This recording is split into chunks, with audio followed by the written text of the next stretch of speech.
Good morning dear student. अब तक बेटा हम डिस्कस कर चुके हैं कि रिवेन्यू रिसिप्ट क्या है, कैपिटल रिसिप्ट क्या है। आई होप टॉपिक समझ आ गया होगा और अच्छे से आपने उसको समझा होगा।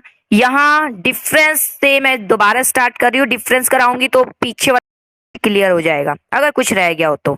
ठीक है, देखिए बेटा, डिफरेंस से पीछे वाले टॉपिक हम सब डिस्कस कर चुके हैं। आज हम डिस्कस कर रहे हैं रिवेन्यू रिसिप्ट और कैपिटल रिसिप्ट में डिफरेंस। डिफरेंस भी जनरली आ जाता है जी, दोनों में डिफरेंस क्या है। मीनिंग क्लियर है तो डिफरेंस करने में क्या दिक्कत है, कर ही दोगे। इसके बारे में ही तो लिखना है, डिफरेंस में क्या करते हो, बारे में ही तो लिख दो। जिसके रेवेन्यू के बारे में पता है रेवेन्यू रिसिप्ट के बारे में लिखिए, कैपिटल रिसिप्ट के बारे में जो आपको जानकारी है उसके बारे में लिखिए बस। तो सबसे पहले हम मीनिंग से स्टार्ट करते हैं हमेशा। डिफरेंस, जब डिफरेंस आता है तो बेटा इस तरीके से ही रो कॉलम बना के आपको लिखना है, ठीक है। तो डिफरेंस इन मीनिंग, मीनिंग में आप क्या बताएंगे। रिवेन्यू, रिवेन्यू बताया तो मैंने वन साइड है, रिसिप्ट है यानी आ रही है, एक ऐसी आय जो एक तरफा ही आ रही है। अब इस आय को बदले में कुछ नहीं देना है। जैसे बेटा किसी प्रोड्यूसर है, मान लीजिए किसी शॉपकीपर ने वस्तु को बेचा है, गुड्स को बेच दिया, सेल कर दिया, तब उसे एक क्या प्राप्त हुई, मनी प्राप्त हुई। वो उसके आय का साधन है। लेकिन कब प्राप्त हुई, जब उसने गुड्स को बेचा। ठीक है, ये तो दो तरफा ट्रांजेक्शन हो गई ना, टू साइड। लेकिन रिवेन्यू है या वन साइड ही होती है, वन साइड यानी गवर्नमेंट की रिसिप्ट है ये।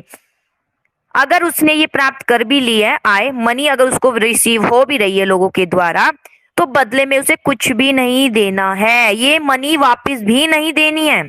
ठीक है, कई बार क्या होता है लोन ले लेते हैं तो वो भी वापस देना है। ठीक है, वहां भी दो ट्रांजेक्शन हो जाएगी, इंटरेस्ट भी देना है, सिक्योरिटीज का भी प्रावधान करना है। यहाँ मनी अगर आ गई है तो ये मनी देनी ही नहीं है, तो लायबिलिटी उत्पन्न नहीं होती है। और ये जो मनी आई है कोई भी एसेट्स बेच कर नहीं आई है। जैसे अभी मैंने शॉपकीपर को बताया, उसने अपनी गुड्स बेची है तब उसे मनी मिली है। ऐसा कुछ भी ट्रांजेक्शन यहाँ नहीं हुई है कि कुछ वस्तु बेची है, एसेट्स बेची है तब ये मनी आई है। इसलिए एसेट्स भी रिड्यूस नहीं होती है। ठीक है, लेकिन अगर कैपिटल की बात करें तो कैपिटल में तो दोनों ही हो जाते हैं। लायबिलिटी भी उत्पन्न होती है क्योंकि मनी आई है, मान लीजिए लोन के रूप में भी, तो लायबिलिटी उत्पन्न है जी, वापस देना है, ये जितना आया है उतना तो देना है, प्लस इंटरेस्ट भी देना है, ये भी लायबिलिटी उत्पन्न हो जाती है। दूसरा, एसेट्स भी रिड्यूस हो जाती है। मान लीजिए अगर मनी आई है तो उसका मनी का एक साधन, ये सोर्स ये भी हो सकता है कि कोई गुड्स यानी शेयर्स बेचे हैं अपने, ठीक है, प्रॉपर्टी बेच दिया, तो मनी तब रिसीव हुई है, तो इससे एसेट्स क्या हो जाएगी, रिड्यूस हो जाएगी। ठीक है, इसे बोलते हैं कैपिटल रिसिप्ट। तो देखिए, revenue receipt don't impact essential liability status of the government. Government के एसेट्स लायबिलिटी पर कोई इम्पैक्ट नहीं डालता। जरूरी नहीं है आप ये लाइन लिखे, जो पीछे लाइन है वो लिख सकते हैं आप, ठीक है। अदरवाइज यहाँ ये कंबाइंड दी हुई है, आपकी मर्जी है, जैसा आप चाहे वैसा कर सकते हैं। एसेट्स लायबिलिटी ना तो इंक्रीज होती है ना डिक्रीज, क्योंकि कोई प्रभाव पड़ता ही नहीं है यहाँ, ठीक है। लेकिन यहाँ कैपिटल रिसीप्ट में एसेट्स लायबिलिटी प्रभावित होती है। एसेट्स कम हो जाती है क्योंकि हो सकती है एसेट्स बेचे तब मनी आई है, और लोन लिया है तो वापस देना भी है तो लायबिलिटी बढ़ जाती है। इसके बाद आता है डिफरेंस इन सिग्निफिकेंस। ठीक है, इसका महत्व, revenue receipt don't leave any burden और फ्यूचर जनरेशन। हाँ जी, ये हमने पीछे डिस्कस नहीं किया था, यहाँ इसको याद अच्छे से कर लीजिएगा, पढ़िएगा, समझिएगा। डिफरेंस इन सिग्निफिकेंस, सिग्निफिकेंस अभी हमने पीछे डिस्कस नहीं किया है, अब देखते हैं क्या सिग्निफिकेंस है। देखिए बेटा, रिवेन्यू रिसिप्ट है, रिवेन्यू रिसिप्ट यानी एक तरफा आय प्राप्त होनी है। अब इसमें लोन तो है ही नहीं, लोन तो बिल्कुल नहीं है इसमें।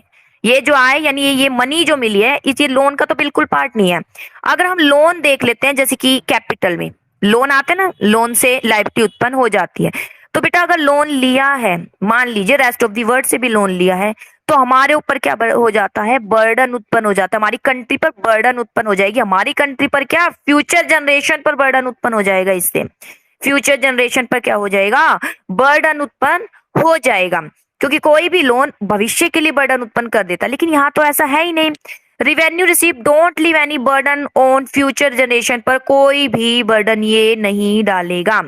हाई रिवेन्यू रिसीप्ट, जितनी रिवेन्यू रिसीप्ट हो रही है, जैसे कि हम मान लीजिए टैक्स रिसीप्ट के रूप में, point two sound financial health of the economy. बेटा ये अच्छे से पढ़ लीजिएगा, अंडरलाइन कीजिएगा फाइनेंशियल हेल्थ, क्योंकि जो हॉट क्वेश्चन होते हैं वहां पर इसी तरीके से कुछ क्वेश्चंस पूछे जाते हैं, इसी तरीके से आंसर आपको देना होता है। तो ये जरूर याद कीजिएगा, ये जरूर अच्छे से समझिएगा। आप देखिए, हाई रिवेन्यू आया, रिवेन्यू मान लीजिए टैक्स के रूप में ज्यादा आ रहा है, फीस फाइन छोड़ दीजिए, टैक्स के रूप में ज्यादा आ रहा है। टैक्स के रूप में रिवेन्यू क्यों ज्यादा आ रहा है, क्योंकि लोगों की आय बढ़ रही है, तभी तो टैक्स के रूप में क्या हो रहा है, प्रोग्रेसिव टैक्स है, जितनी ज्यादा आय बढ़ेगी उतने ज्यादा टैक्स भी लगेगा, उतना ज्यादा टैक्स गवर्नमेंट को क्या होगा, रिसीव होगा। तो टैक्स ज्यादा रिसीव हो रहा है, टैक्स क्या हो रहा है, ज्यादा रिसीव हो रहा है, तो हम कहेंगे हाई रिवेन्यू रिसिप्ट है। और टैक्स क्यों ज्यादा रिसीव हो रहा है, क्योंकि लोगों की आय बढ़ रही है, लोगों की आय बढ़ रही है। और लोगों की आय बढ़ना क्या माना जाता है, अच्छा संकेत, यानी फाइनेंशियली रूप से हेल्थी है व्यक्ति, इकोनॉमी में फाइनेंशियली रूप से अच्छी हेल्थ चल रही है लोगों की। पुअर की कैटेगरी में हम इसको काउंट नहीं कर सकते, बल्कि हम कहेंगे कि अब जा रही है हमारी कंट्री, फाइनेंशियल पोजीशन अच्छी होती जा रही है लोगों की। ठीक है, अगर high revenue receipt as tax receipt के रूप में आ रहा है तो हम ये कहेंगे फाइनेंशियल हेल्थ अच्छी है लोगों की। चलिए, फाइनेंशियल हेल्थ यानी लोगों की, लोग कहाँ है, पीपल कहाँ पर है, इकोनॉमी में है, तो हम ये मैक्रो का वर्ड यूज करेंगे, इकोनॉमी में फाइनेंशियल हेल्थ अच्छी है पीपल्स की, आप ये कह सकते हो। चलिए, अब आता है कैपिटल रिसिप्ट क्या है। कैपिटल रिसिप्ट तो बता ही दिया था बेटा, यहाँ वन साइड ट्रांजेक्शन नहीं है, टू साइड ट्रांजेक्शन होती है। अगर बाय चांस मनी ली है तो देना ही है, कुछ तो देना है, कुछ तो आपको वहां रिटर्न में देना ही पड़ेगा। अगर मनी आई है तो हो सकता है आपने अपनी कोई वस्तु दी हो, मनी लिया हो सकता है उस मनी को ही वापस देना हो, कुछ भी हो सकता है। तो एसेट्स लायबिलिटी यहाँ प्रभावित होती है, एसेट्स लो हो जाती है, अगर वस्तु बेच दी तो रिसिप्ट मिलेगी, मनी लायबिलिटी उत्पन्न हो जाएगी अगर आपने लोन लिया है। Capital receipt often leave burden on, हाँ जी, यहाँ देखिए बेटा, ये इसकी डिमेरिट सी हो गई एक तरीके से। Capital receipt often leave burden on future generation, ये फ्यूचर जनरेशन पर बर्डन डाल देता है। कैपिटल रिसिप्ट क्या डाल देती है, फ्यूचर जनरेशन पर बर्डन। मान लीजिए हमारी इकोनॉमी में बहुत ज्यादा ही लोन लिया हुआ है बेटा, जब लोन से ही ग्रस्त रहेगी हमारी इकोनॉमी तो कैसे इंप्रूव करेगी, वो कैसे स्टैंड कर पाएगी और कंट्री के साथ। जब हमारी कंट्री स्टैंड नहीं कर पाएगी दूसरी कंट्री के साथ, तो हमारी कंट्री में कौन है, पीपल ही तो है, तो वो हम कैसे कह सकते हैं कि वो समृद्ध हो पाएंगे। ठीक है, घूम फिर कर इन पर प्रभाव पड़ेगा, इन पीपल्स पर प्रभाव पड़ेगा, हमारी इकोनॉमी में रहने वाली, यानी हम पर प्रभाव पड़ना इसका सीधा।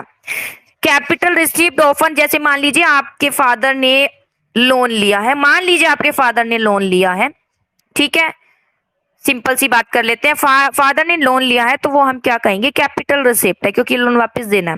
लेकिन इससे क्या हो रहा है, फ्यूचर जनरेशन पर प्रभाव पड़ेगा। आपके फादर ने लोन लिया और इसका प्रभाव इसकी जो फैमिली सन है उन पर पड़ जाएगा, फ्यूचर जनरेशन पर इसका प्रभाव पड़ेगा, उन्हें इसका भार उठाना पड़ेगा, उन्हें ये डिफिकल्टी फील करनी पड़ेगी। तो वही यहाँ इकोनॉमी में हो जाता है, जब कोई एक कंट्री दूसरी कंट्री से लोन लेती है तो जो है उसके ऊपर क्या हो जाता है, बर्डन उत्पन्न हो जाता है फ्यूचर जनरेशन का। देखें, यानी फ्यूचर जनरेशन पर बर्डन उत्पन्न हो जाता है। आगे देखिए, borrowing leave the burden of future generation for the payment of loan, क्योंकि रीपेमेंट, लोन की रीपेमेंट तो करनी ही है, फ्यूचर जनरेशन पर इसका बर्डन उत्पन्न हो जाएगा। आप देखिए, हाई कैपिटल रिसिप्ट, इस तरीके क्वेश्चन हॉर्स क्वेश्चंस में आ सकते हैं। हाई कैपिटल रिसिप्ट यानी बोरोविंग एंड डिसइन्वेस्टमेंट, मतलब प्राइवेटाइजेशन, अपनी एसेट्स को बेच दिया। Point two poor financial health of the economy, तो ये पुअर फाइनेंशियल हेल्थ को शो करता है बेटा, अंडरलाइन कर लीजिएगा।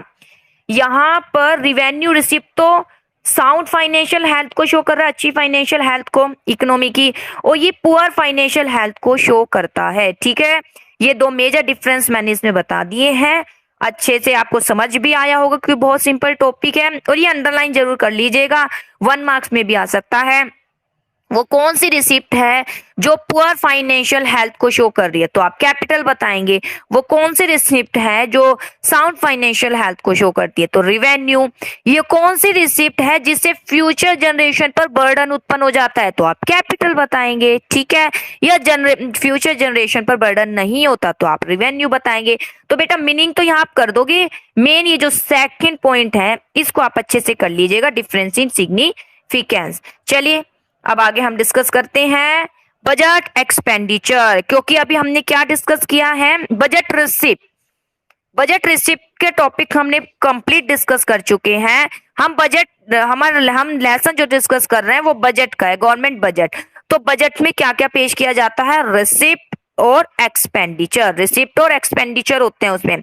हमने रिसिप्ट पढ़ लिया, रिसिप्ट 2 प्रकार की है, रिवेन्यू रिसिप्ट और कैपिटल रिसिप्ट। रिवेन्यू एक तरफा और कैपिटल अभी पड़ा है, 2 साइड ट्रांजैक्शन होगी। ऐसे ही एक्सपेंडिचर रिसिप्ट यानी रिवेन्यू एक्सपेंडिचर एक तरफा खर्चा है, ठीक है, यानी ओल्ड एज पेंशन ये सब, स्कॉलरशिप, और इसके अलावा रिवेन्यू कैपिटल एक्सपेंडिचर जो कि दो तरफा है खर्चा, ठीक है, डेवलपमेंट कार्य पर हम खर्चा कर रहे हैं। चलिए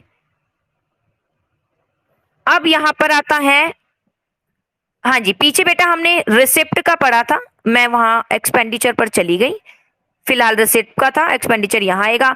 तो रिसिप्ट में क्या पढ़ा था, रिवेन्यू रिसिप्ट और कैपिटल रिसिप्ट, इसके बारे में हम डिस्कस कर चुके हैं। अब हम डिस्कस करेंगे अब एक्सपेंडिचर का टॉपिक, ये मैंने अभी बता दिया था, ठीक है, कंबाइंड हो गया था, अब अलग अलग करा रही हूँ। रिसिप्ट के बारे में पढ़ चुके हैं क्योंकि बजट में रिसिप्ट का भी रोल है, और एक्सपेंडिचर, रिसिप्ट टॉपिक अब एक्सपेंडिचर पर आ गया। एक्सपेंडिचर भी कौन से होंगे, दो प्रकार के होंगे, रिवेन्यू एक्सपेंडिचर और कैपिटल एक्सपेंडिचर, रिवेन्यू एक्सपेंडिचर और कैपिटल एक्सपेंडिचर।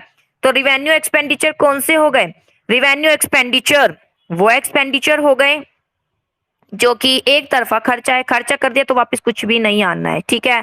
और कैपिटल एक्सपेंडिचर कौन सा एक्सपेंडिचर है, जो अगर कर दिया है, करा है, ठीक है, कैपिटल एक्सपेंडिचर यानी दो तरफा क्या हो जाएगी, ट्रांजैक्शन, यानी खर्चा किया है तो कुछ ना कुछ रिटर्न आएगा। चलिए अब देख लेते हैं क्या है बजट एक्सपेंडिचर। बजट एक्सपेंडिचर का अभिप्राय एस्टिमेटेड, बेटा ये एस्टिमेटेड वर्ड यूज करना है आपको, ये नहीं है कि एक्सपेंडिचर ही यूज करें, एस्टिमेट, कोई वर्ड अगर लिखा है तो उसका कुछ तो मीनिंग होगा, कुछ तो सोच समझकर इसको ऐड किया होगा, तो यहाँ एस्टिमेटेड आपको यूज करना है word.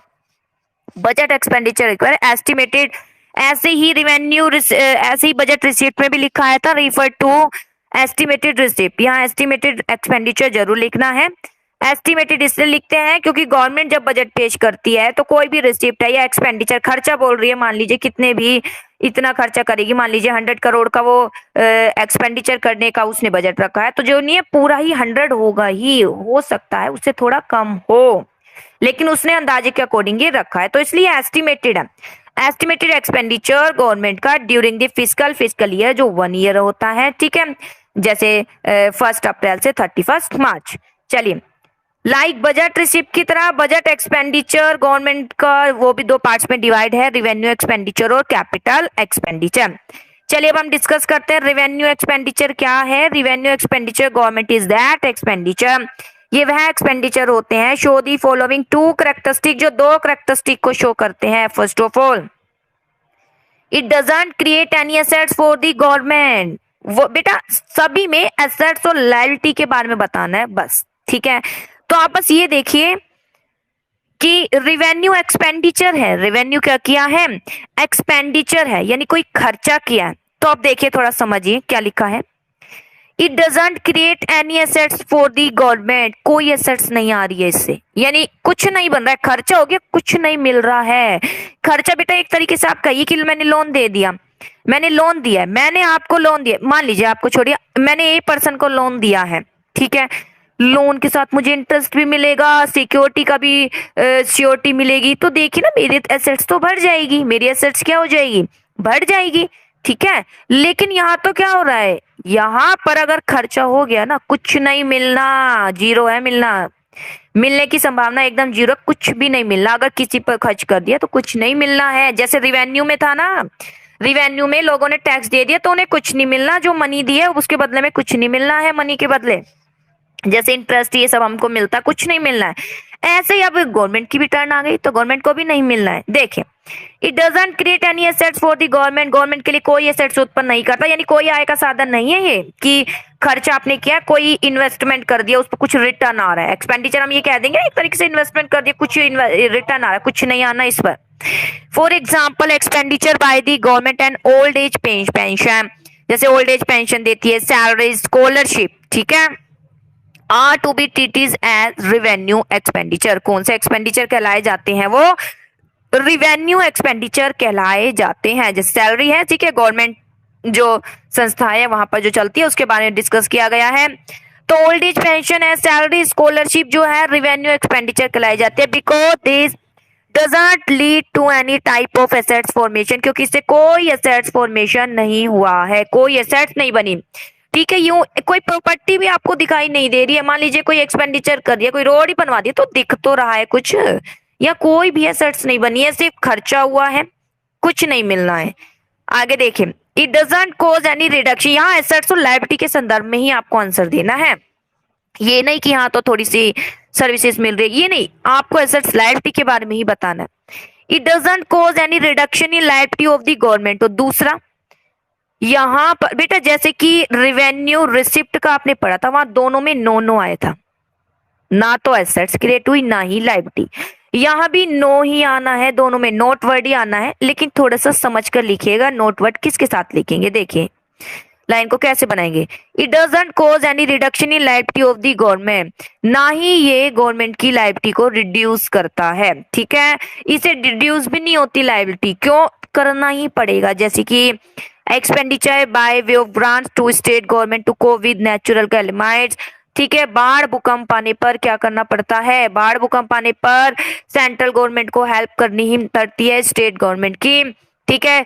Doesn't reduce financial liability, no, central government की इससे रिड्यूस भी नहीं होती फाइनेंशियल लायबिलिटी, उसको करना ही पड़ेगा क्योंकि वो तो सेंट्रल है, वो तो राजा हो गई, ठीक है। तो राजा को प्रजा की हेल्प करनी ही पड़ेगी, वही बात हो गई, वो इससे इग्नोर नहीं हो सकती। जैसे अब जो कोविड जो इतनी पेंडेमिक सिचुएशन चल रही है उसमें जैसे वो हेल्प कर रही है। तो central government in any manner according this is treated as revenue expenditure, जैसे आपके टाइम में जो एक्सपेंडिचर सेंट्रल गवर्नमेंट द्वारा किया जा रहा है वो क्या है, रिवेन्यू एक्सपेंडिचर, वो हेल्प कर ही रही है, ठीक है। तो ये फाइनेंशियल लायबिलिटी कहलाई जाती है, financial liability of the central government in any manage, ठीक है। तो फाइनेंशियल लायबिलिटी भी इससे कम नहीं होती है। जैसे अब तूफान आ रहे हैं बेटा, ठीक है, तूफान आ रहा है बहुत प्लेस पर, आपने न्यूज में देखा होगा, तो सेंट्रल गवर्नमेंट अपनी इस लायबिलिटी से पीछे नहीं हट सकती, उसे हेल्प के लिए आगे आना ही पड़ेगा स्टेट की। देखिए तो ये है बेटा रिवेन्यू एक्सपेंडिचर। फिर थोड़ा सा ध्यान से पढ़ते हैं रिवेन्यू एक्सपेंडिचर क्या है। अगर थोड़ा सा ध्यान से पढ़ते हैं तो काफी इजी है, वरना ये टफ भी हो जाता है बेटा, यहाँ ये लाइनें बनाना मुश्किल हो जाता है, बच्चे इसमें कंफ्यूज हो जाते हैं। थोड़ा सा समझ कर लिखोगे तो आराम से लिख पाओगे। बस आपको 2 लाइन लिखनी है एसेट्स और लायबिलिटी की। जब रिवेन्यू वर्ड आ जाए ना तो दोनों में नो ही लिखना है। तो पीछे रिवेन्यू रिसिप्ट में क्या था बेटा, रिवाइज करा देती हूँ इसके साथ। रिवेन्यू रिसिप्ट में क्या था, ना तो एसेट्स उत्पन्न होती है ना ही लायबिलिटी, ठीक है। ना तो एसेट्स के एसेट्स ना तो एसेट्स कम होती है, ठीक है, ना तो एसेट्स का कोई प्रावधान है ना ही लायबिलिटी, रिवेन्यू वो रिसिप्ट आई है, क्लियर। ना तो एसेट्स कम हुई ना ही लायबिलिटी उत्पन्न हुई। अब यहाँ पे क्या लिखोगे, यहाँ भी एसेट्स के बारे में लिखना है। तो एक्सपेंडिचर है, खर्चा कर दिया तो कुछ तो बना होगा, कुछ बना होगा, इन्वेस्टमेंट किया, कुछ बना है, नहीं, कुछ भी नहीं बना। कोई भी एसेट्स क्रिएट नहीं होती, लाइन यहाँ ये लिखनी है, नो तो वर्ड लिखना है नोट, उसके साथ क्रिएट, ठीक है।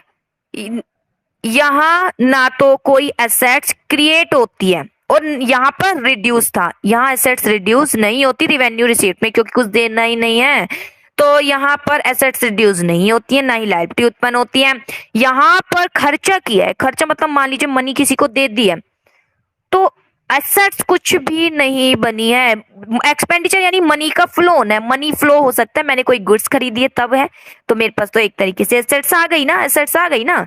तो यहाँ पर तो ऐसा प्रावधान है ही नहीं है, तो वन साइड है। अगर एक्सपेंडिचर कर दिया तो एसेट्स क्रिएट नहीं होती, एसेट्स क्रिएट नहीं होती। इसके अलावा नोट वर्ड तो यूज करना, लेकिन किसके साथ, it doesn't cause any reduction in liability, और लायबिलिटी भी रिड्यूस नहीं होती है, लायबिलिटी भी रिड्यूस नहीं होती है। फिर देख लीजिए बेटा, थोड़ा सा समझ के कीजिएगा क्योंकि कंफ्यूज कर देते हैं और बच्चे यहाँ पर गलती कर देते हैं। रिवेन्यू एक्सपेंडिचर, इसलिए मैं बार बार यहाँ जोर दे रही हूँ इस पॉइंट पर, ये क्लियर हो जाएंगे तो आगे इजी लगेगा आपको topic. Revenue expenditure, it doesn't create any assets, expenditure यानी खर्चा कर दिया, फिर इस बता रही हूँ देख लीजिएगा, एक्सपेंडिचर कर दिया, खर्चा कर दिया, यानी मनी दे दी, मनी दी होगी तो बेटा मनी कई रूप से दी जाती है, या तो लोन या कोई वस्तु के बदले, ठीक है। तो मनी दी है लेकिन एक तरफा कुछ भी आया नहीं है, इसलिए कोई भी एसेट्स उत्पन्न नहीं हुई, नहीं आई ना, एसेट्स नहीं आई ना मनी के बदले में, तो कोई भी एसेट्स के संदर्भ में तो आप यही लिखोगे, मान लीजिए मनी दिए तो हमें कोई प्रॉपर्टी मिलेगी, लैंड कुछ तो मिलेगा, कुछ नहीं मिला, तो कोई भी एसेट्स उत्पन्न नहीं होती क्योंकि एक तरफा खर्चा है। और दूसरा लायबिलिटी के संदर्भ में देखें, लायबिलिटी ये तो ऐसा खर्चा है जो करना ही है, और लायबिलिटी भी कम नहीं होती। जैसे प्राकृतिक आपदा के समय सेंट्रल गवर्नमेंट की लायबिलिटी कम नहीं होती, उसे हेल्प करनी ही पड़ती है। चलिए अब देखते हैं इन शॉर्ट में कहे रिवेन्यू एक्सपेंडिचर का ही एस्टिमेटेड वर्ड यूज करना है। एक्सपेंडिचर गवर्नमेंट का फिस्कल ईयर में जिसमें ना तो एसेट्स क्रिएट होती है और लायबिलिटी भी रिड्यूस नहीं होती है। समझकर करेंगे तो टॉपिक इजी लगेगा, वरना कितना याद कर लीजिए आप गलती करोगे इन दोनों पॉइंट में, एसेट्स और लायबिलिटी में।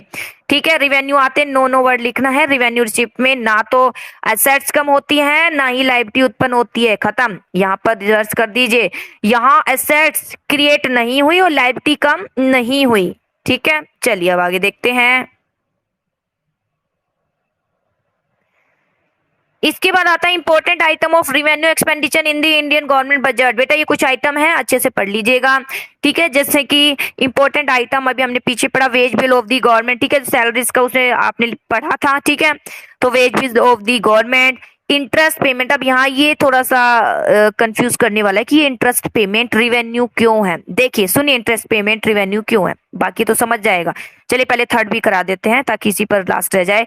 एक्सपेंडिचर सब्सिडी एक तरफा खर्चा है, डिफेंस को परचेज किया एक तरफा खर्चा, बदले में हमें कुछ मिलना थोड़ी है। ठीक है, डिफेंस पर परचेज किया है। चलिए कोई एसेट्स कोई ये भाई लायबिलिटी तो कम कर ही नहीं सकते, हमें डिफेंस के लिए परचेज करना ही पड़ेगा, खर्चा करना ही पड़ेगा। ठीक है, चलिए अब आता है ये इंटरेस्ट वाला, थोड़ा सा कंफ्यूज कर देता है कि इंटरेस्ट पेमेंट है तो यानी लोन पर ही तो इंटरेस्ट देते हैं, तो ये इंटरेस्ट रिवेन्यू में क्यों आ गई है। देखिए सुनिए ध्यान से बेटा, मान लीजिए लोन है। ठीक है, ए पर्सन है और बी। ए पर्सन ने 1 लाख का लोन दिया है। ठीक है, 1 लाख का क्या दिया है, बी पर्सन को लोन दिया है, लोन दिया है। ठीक है, बी पर्सन को लोन दिया है मान लीजिए। अब इसके बाद क्या है, जो इंटरेस्ट बनता है। ठीक है, क्या बनता है, इंटरेस्ट बनता है। मान लीजिए बी है। ठीक है, अब ए पर्सन ने लोन दिया है बी पर्सन को। ठीक है, आ गया, ये तो इसकी रिसिप्ट है। लेकिन बी पर्सन अभी क्या देगा, बदले में खर्चा करेगा। कौन सा खर्चा, इंटरेस्ट देगा इस पर। क्या देगा, इंटरेस्ट। क्या देगा बी पर्सन, इंटरेस्ट की पेमेंट करेगा। तो बेटा ए पर्सन ने बी पर्सन को 1 लाख रुपए दिए। मान लीजिए बी पर्सन को 1 लाख रुपए चाहिए थे बिजनेस चलाने के लिए, कोई प्रॉपर्टी कार कुछ किसी भी पर्पज से उसे चाहिए था, वो उसने ले लिया है। मान लीजिए 1 लाख रुपए को जो है कंस्ट्रक्शन कार्य में लगाना था। मान लीजिए हाउस पर ही, अपने हाउस पर ही खर्च करना था, कर दिए उसने 1 लाख, कर दिए। उसे 1 लाख की जरूरत थी, कर दिए। तो 1 लाख का फायदा तो हुआ उसे। ठीक है, 1 लाख का फायदा तो हुआ, उसकी कुछ तो बनी। ठीक है, 1 लाख का फायदा तो हुआ। अब बी को क्या करना है, कुछ निश्चित समय के बाद 1 लाख वापिस ए को तो देना, ये पूरे 1 लाख तो देगा, प्लस क्या देगा वो, इंटरेस्ट। प्लस क्या देगा वो, इंटरेस्ट। तो यहाँ बेटा हम इंटरेस्ट की बात कर रहे हैं। देखिए फिर लिखती हूँ, ए है और बी। ठीक है, ए ने 1 लाख का क्या दे दिया, लोन दे दिया बी को। अब बी ने इसका यूज भी कर लिया, 1 लाख यूज करने के लिए तो लिया होगा। अब बी पर्सन ए को क्या देगा, 1 लाख तो वापस देगा, प्लस देगा इंटरेस्ट। प्लस क्या देगा, इंटरेस्ट। अब आप ये देखिए, जब बी पर्सन ए पर्सन को इंटरेस्ट देगा, ए पर्सन ने बी पर्सन को 1 लाख रुपीज दिए, 1 लाख तो इसने खर्च कर दिए। ठीक है, वो तो पूरा यूज हो गया, बी ने पूरा यूज कर दिया, किसी भी पर्पज से कराओ, चाहे वो अपने घर में लगा रहा हो, बिजनेस में लगा रहा हो, किसी में भी लगा रहा हो, वो तो पूरा यूज हो गया, चलो उसका तो फायदा हो गया। लेकिन बी जो इंटरेस्ट दे रहा है 1 लाख पर, बी क्या दे रहा है, इंटरेस्ट दे रहा है ए को। बी क्या दे रहा है, इंटरेस्ट। तो बेटा इंटरेस्ट के बदले में बी को क्या मिल रहा है, कुछ भी नहीं मिल रहा है। फिर देखिए ए ने 1 लाख रुपीज दे दिए बी को, तो बी ने इसका पूरा यूज कर लिया, खर्च कर दिए, उसका तो यूज हो गया। चलिए, लेकिन बदले में बी को क्या देना है, इंटरेस्ट देना है। बी को क्या देना है, ए को इंटरेस्ट देना है। तो बी जो ये इंटरेस्ट दे रहा है ना, पेमेंट कर रहा है, इसके बदले क्या मिल रहा है इसे, कुछ भी नहीं मिल रहा है। 1 लाख का तो इसने यूज कर लिया, मान लीजिए बिजनेस किसी में भी लगा लिया हो, चाहे पर्सनल कुछ कोई खर्चा कर लिया हो, लेकिन इंटरेस्ट जो वो दे रहा है, इंटरेस्ट के बदले उसे क्या मिल रहा है, कुछ भी नहीं मिल रहा है। इसलिए ये एक तरफा हो गई, बी ने इंटरेस्ट दे दिया ए को, लेकिन बदले में ए से तो कुछ भी नहीं मिल रहा है बी को। ठीक है, इंटरेस्ट के बदले कुछ भी नहीं मिल रहा है बी को, इसलिए ये क्या कहलाए जाते हैं बेटा, रिवेन्यू रिसिप्ट। रिवेन्यू एक्सपेंडिचर क्या कहलाया जाता है, रिवेन्यू एक्सपेंडिचर एक तरफा। क्योंकि जो इंटरेस्ट है, जो भी व्यक्ति इंटरेस्ट दे रहा है, तो इंटरेस्ट के बदले उसे कुछ भी नहीं मिलना है, क्योंकि उसने लोन लिया था, लोन के बदले तो लोन जो लिया उसको तो सारा खर्च कर दिया, लेकिन जो इंटरेस्ट ऊपर से देना पड़ रहा है ना, उसके बदले तो क्या मिल रहा है, उसे कुछ भी नहीं मिला है। ठीक है, इसलिए इंटरेस्ट पेमेंट क्या मानी जाती है, रेवेन्यू एक्सपेंडिचर। चलिए, important as a matter of convention all grants given by central to the state government, ये ध्यान दीजिएगा, सारी लाइनें आपको अच्छे से पढ़ना है।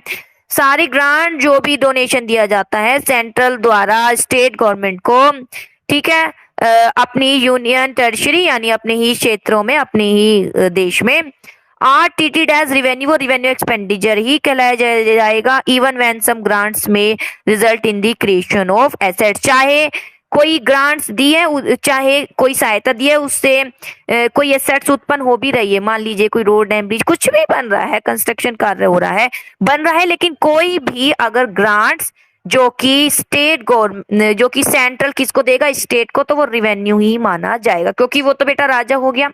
जैसे हमारे घर के मेंबर हमारे फादर या दादाजी हो गए, ठीक है, तो वो रिटर्न में हमसे कुछ भी नहीं लेते हैं। आपके फादर ने अगर आपको कुछ मनी दिए तो ये नहीं कहते जा लाओ भाई मनी मेरे वापस करो, नहीं देते। वो एक राजा है आपके घर के, और वो अपनी खुशी से, मतलब आप सभी मेंबर की सहायता के लिए, खुश रखने के लिए, आपको हेल्प करने के लिए वो फाइनेंस की हेल्प भी देते हैं आपको।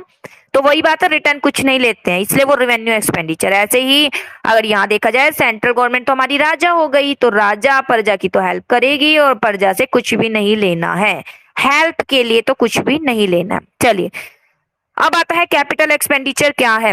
कैपिटल एक्सपेंडिचर का अभिप्राय वह एक्सपेंडिचर है जो दो कैरेक्टरिस्टिक को शो करेगा। कैपिटल मतलब तो है दो तरफा है, ठीक है। एसेट्स लायबिलिटी बताइए, जैसे कि it create assets for the government, government के लिए एसेट्स क्रिएट हो जाएगी, जैसे इक्विटी ऑफ द डोमेस्टिक और multinational corporation purchase by government, ठीक है, परचेज बाय गवर्नमेंट क्या कर रही है, कोई भी शेयर है डोमेस्टिक या मल्टीनेशनल कॉर्पोरेशन के परचेज किए गए हैं, परचेज बाय गवर्नमेंट द्वारा, गवर्नमेंट ने परचेज कर लिए, क्या शेयर परचेज कर लिए, ठीक है, परचेज कर लिए, बदले में सीधी इससे क्या क्रिएट हो जाएगी, एसेट्स क्रिएट हो जाएगी, क्योंकि शेयर है, शेयर परचेज कर लिए, बदले में बहुत सी उसको फैसिलिटी भी मिलनी है, ठीक है। तो ये क्या कहलाया जाता है, it create assets for the government.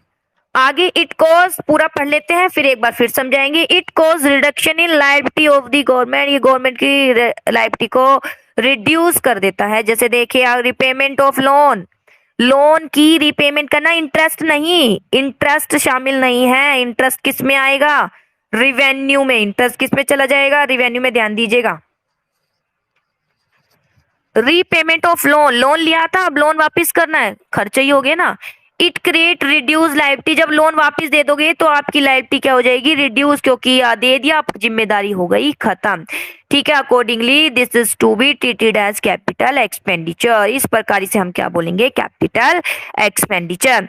चलिए अब फिर दोबारा देख लेते हैं बेटा, एसेट्स के माध्यम से ये गवर्नमेंट के लिए एसेट्स क्या कर देता है, उत्पन्न कर देता है। मान लीजिए कोई भी शेयर है डोमेस्टिक या मल्टीनेशनल कॉर्पोरेशन के, वो गवर्नमेंट ने परचेज कर ली है, चाहे कोई मान लीजिए कोई एसेट्स है, चाहे प्रॉपर्टी है, किसी भी प्रकार से, वैसे शेयर है, शेयर एक तरीके की एसेट्स है, उसको परचेज कर लिया है, तो आ गई है, वो तो आ गई है, ठीक है। तो उस क्या हो जाएगी, गवर्नमेंट के पास असेट्स क्रिएट हो गई, वो शेयर बन गए हैं, क्या हो गए, वो शेयर बन गए, शेयर आ चुके हैं। मान लीजिए शेयर मतलब ओनरशिप आ गई, शेयर मतलब क्या हो गई, ओनर, किसी प्रॉपर्टी के आप ओनर बन गए, वो आ गई है, तो असेट्स बन गई ना आपकी। चलिए, इसके बाद इसलिए ये एसेट्स उत्पन्न करता है, और दूसरा बेटा कैपिटल में तो दोनों ही उत्पन्न होने हैं, एसेट्स भी और कहीं ना कहीं लायबिलिटी, दोनों पे ही इम्पैक्ट पड़ना है। तो यहाँ पर एसेट्स उत्पन्न हो जाती है, और लायबिलिटी, क्योंकि एक्सपेंडिचर में, कैपिटल एक्सपेंडिचर में आप लोन वर्ड यूज करोगे, लोन को वापस कर रहे हो, इंटरेस्ट नहीं, लोन वापस कर रहे हो, तो जिम्मेदारी खत्म, सरदर्दी खत्म हो गई, एक तरीके से हेडेक खत्म हो गया, तो लायबिलिटी क्या हो जाती है, इससे लोन जब दे दिया, रीपेमेंट कर दी, रिड्यूस हो जाती है, क्या हो जाती है, रिड्यूस, ठीक है। तो ये थे बेटा चारों टॉपिक मैं बता चुकी हूँ। रिवेन्यू रिसिप्ट बता दिए हैं, रेवेन्यू एक्सपेंडिचर बता दिए हैं, कैपिटल रिसिप्ट बता दिया है, और कैपिटल एक्सपेंडिचर। अब बेटा इन सभी से रिलेटेड जो एसेट्स है, लायबिलिटी है, आप एक बार प्रैक्टिस जरूर कीजिएगा, ताकि चारों टॉपिक क्लियर हो जाए, ठीक है। बिना देखे पहले अच्छे से लर्न कीजिए, फिर देखिए कितना आप सही कर पाते हैं। आगे देखिए, समझ कर कीजिएगा जैसे मैंने अभी बताया था।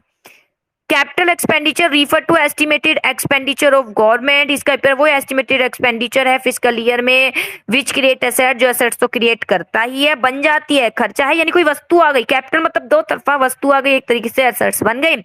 It cause reduction in liability, और लायबिलिटी क्या हो जाती है, कम, क्योंकि लोन की रीपेमेंट करना लायबिलिटी को कम कर देता है। यहाँ पर बेटा इंपॉर्टेंट आइटम दिए हुए हैं कैपिटल एक्सपेंडिचर के, these are expenditure on land and building पर, ठीक है, एक्सपेंडिचर मशीनरी और इक्विपमेंट पर खर्चा करना, ठीक है, कैपिटल एक्सपेंडिचर कहलाया जाता है। परचेज ऑफ शेयर्स अभी आपने पढ़ा है, या loan by the central government to the state government और स्टेट कॉर्पोरेशन, ठीक है, loan by the central government, ठीक है, लोन है by the central government to the state government. तो बेटा यहाँ पर हम इंपॉर्टेंट पढ़ रहे हैं कैपिटल एक्सपेंडिचर में क्या क्या शामिल है, तो वो रीपेमेंट की बात की गई है, रीपेमेंट अगर लोन को वापस कर रहे हैं, ठीक है, loan by the central government to the state government और स्टेट कॉर्पोरेशन को, तो उसे हम कहेंगे कैपिटल एक्सपेंडिचर, ठीक है। बाकी सारी एसेट से रिलेटेड हो गई। इसके बाद आता है प्लान और नॉन प्लान एक्सपेंडिचर क्या है, ये भी करा देते हैं। बजट एक्सपेंडिचर यानी रेवेन्यू और कैपिटल एक्सपेंडिचर को हम यहाँ प्लान और नॉन प्लान एक्सपेंडिचर के रूप में डिफाइन करेंगे। जैसे फर्स्ट ऑफ ऑल हम देखते हैं प्लान एक्सपेंडिचर क्या है। प्लान एक्सपेंडिचर का अभिप्राय वह एक्सपेंडिचर से है जो विच रिलेटेड टू, किससे रिलेटेड है, स्पेसिफिक प्लान और प्रोग्राम ऑफ डेवलपमेंट, प्लान जो पूरी योजना के साथ है, ठीक है, कोई प्लान प्रोग्राम डेवलपमेंट कार्य के लिए जो हमने योजना लागू की है उससे रिलेटेड है। Assistance of the central government to state government, और सहायता देनी है, वो पूरा प्लान एक्सपेंडिचर है, ठीक है। जैसे अब ये जो पेंडेमिक सिचुएशन है तो कैसे स्टेट की हेल्प करनी है, तो पूरा प्लान एक्सपेंडिचर वो इसमें इंक्लूड है। Revenue expenditure like assistance of the state, सहायता, एक तरफा खर्चा, बदले में कुछ नहीं लेना। और कैपिटल एक्सपेंडिचर भी शामिल है like expenditure on construction of road, bridge और हॉस्पिटल, ठीक है, ये सारे शामिल है। प्लान जो पूरी योजना के साथ किए जाते हैं, तो बेटा इसमें ब्रिज, रोड, हॉस्पिटल, इन सब पर ऑलरेडी योजना के अकॉर्डिंग खर्च करते हैं। स्टेट गवर्नमेंट की हेल्प करनी है, सहायता देनी है, ठीक है, डेवलपमेंट कार्य पर खर्च करना, ये पूरा प्लान एक्सपेंडिचर। अब आता है नॉन प्लान एक्सपेंडिचर क्या है, देखिए ये वाला टॉपिक आ जाता है तो अच्छे से पढ़िएगा। Broadly all expenditure other than, plan expenditure को छोड़कर जो कोई खर्चा है वो नॉन प्लान है। जैसे देखिए non plan expenditure refer to expenditure on routine functioning of the government, government के रूटीन फंक्शन हो गए, जैसे कि कौन कौन से हो गए, service as law order, defence, subsidy, ठीक है, ये जो रूटीन फंक्शन हो गए कहीं ना कहीं ये कहलाए जाते हैं नॉन प्लान, ये याद कर लीजिएगा बेटा, लॉ ऑर्डर, डिफेंस, सर्विसेज। इसके अलावा और एक अच्छा सा एग्जांपल बता देती हूँ ताकि ये और इजी टॉपिक लगे आपको। प्लान एक्सपेंडिचर में हमने देखा हॉस्पिटल बनवा दिया, प्लान एक्सपेंडिचर में हमने क्या देखा, हॉस्पिटल बनवा दिया, बिल्डिंग बनेगी ना, पूरी बिल्डिंग बनेगी, वो प्लान एक्सपेंडिचर, वो क्या है, प्लान। बेटा हॉस्पिटल है, कब तक चलेगा, टूट फूट तो होगी, जैसे घर में भी टूट फूट हो जाती है थोड़ी बहुत, तो हमें क्या करना पड़ता है, मेंटेनेंस का खर्चा देना पड़ता है, मेंटेन रखना पड़ता है इसको, तो मेंटेनेंस के जो खर्चे हैं बेटा इसको मेंटेन तो करना पड़ेगा, ठीक है। और बिल्डिंग तो खड़ी हो जाएगी लेकिन कितने साल चलेगी, बिटवीन उसकी मरम्मत तो करानी पड़ेगी, उस पर जो खर्चा है वो नॉन प्लान एक्सपेंडिचर है, उस पर जो खर्चा है वो क्या कहलाया जाएगा, non plan expenditure. Is that clear बेटा। प्लान एक्सपेंडिचर जो पूरी योजना के साथ किए जाते हैं, एक बड़े प्रोजेक्ट पर हो गए, ठीक है, रोड, ब्रिज, हॉस्पिटल, ये सब बनवा दिए, ये कहलाया जाता है प्लान एक्सपेंडिचर। नॉन प्लान, अब इसके मेंटेन रखने के लिए, रोड है, रोड तो बनवा दी लेकिन आप देख ले तो बिटवीन कुछ टूट फूट सी हो जाती है, फिर दोबारा उसको थोड़ा सा मरम्मत करानी पड़ती है, ब्रिज है, हॉस्पिटल है, थोड़ा सा वहां पर उसको मेंटेनेंस खर्चा आ जाता है, मेंटेन करना पड़ता है उसे, जो वो खर्चा आता है रूटीन का कहीं ना कहीं, वो कहलाया जाता है नॉन प्लान एक्सपेंडिचर। बाकी ये जरूर याद कीजिएगा, लॉ ऑर्डर, डिफेंस और सब्सिडी, ये सारे क्या कहलाए जाते हैं, नॉन प्लान एक्सपेंडिचर, ठीक है बेटा। यहाँ भी in India non plan expenditure significant part of total government का एक्सपेंडिचर ही माना जाता है, और physical discipline remain a serious challenge, और फिजिकल डिसिप्लिन भी बनाते हैं, फिजिकल डिसिप्लिन यानी खर्चा और रिवेन्यू दोनों बराबर हो। तो बजट एक्सपेंडिचर मतलब दोनों ही एक्सपेंडिचर, रिवेन्यू और कैपिटल। बजट एक्सपेंडिचर हम ये भी कह सकते हैं plan plus non plan expenditure. Okay बेटा, आई होप टॉपिक क्लियर हो गया होगा। आगे के टॉपिक हम कल डिस्कस करेंगे, इसको एक बार दोबारा रिवाइज करा दूंगी, बजट रिसीट, बजट एक्सपेंडिचर क्या है। Okay, thank you.